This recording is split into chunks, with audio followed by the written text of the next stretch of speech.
Do you guys know that they attempted the Great Reset before? 1955 to 1962, known as the Great Leap Forward. Took place in China, of course, and literally mirrors the Great Reset almost to a T, minus the biometrics, technology, and AI. So the slogan for the Great Leap Forward was the Chinese 3 red banners. Same 3 red banners we see lots of people using in their E's, from Biden to Winsome Sears to the Freedom Phone to Tesla, and called on the Chinese to build a socialist state. Private property was abolished. You'll own nothing and be happy.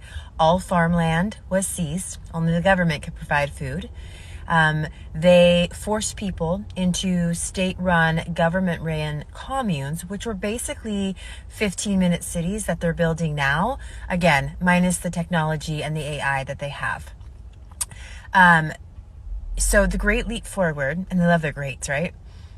Great Depression, Great Awakening, the Great Famine, the Great Dying, the Great Reset. Everything's fucking great with them. But the Great Leap Forward shares many other similarities with the Great Reset. There was universal basic income. There was a social credit score. There was a manufactured food crisis. Only the government could hand out food. They called it the Great Famine of 1955. Interestingly enough, they blamed the famine on bad weather. Kind of sounds like the climate change rhetoric of the Great Reset. And what do we see now? The food supply under major attack. We know that manufactured food shortages, crises, supply chain breakdowns are all part of the reset. So as I began to research the Great Leap Forward more, it became abundantly clear that this was a dry run, trial run, LARP, live action role play of the Great Reset. The People's Commune will be the bridge that will carry China towards the socialist paradise.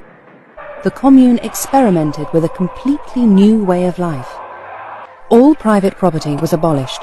Houses, animals, land and production tools became collective property.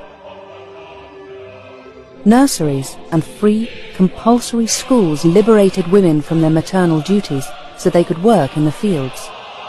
The family unit disappeared, and children were made to live by the new rules of collective life. The individual was nothing more than a cog in a big machine. The furniture was seized for firewood, and everything that could be destroyed was destroyed. The pigs, the sheep, everything was collectivized. Even the pots and pans were seized because families weren't allowed to cook. The aim was to force the peasants to take their meals in the commune's collective canteens. In some of them, they even abolished money. A system of work points was established. Food was distributed according to merit, i.e., each person's capacity to fulfill the production objectives. The notion of wages disappeared. It was compulsory to turn up every day. If your name wasn't on the attendance list, you were punished and you lost work points. The fewer work points you earned, the less food they gave you. Oh, it was miserable. I can tell you that life was brutal for everyone at that time, except the cadres. Those people lived well. From 1958 onwards, the cities are quite literally protected from the countryside. People are not allowed to just move about freely. A farmer who brings a cow to the market will need to travel with a permit from his local cadre.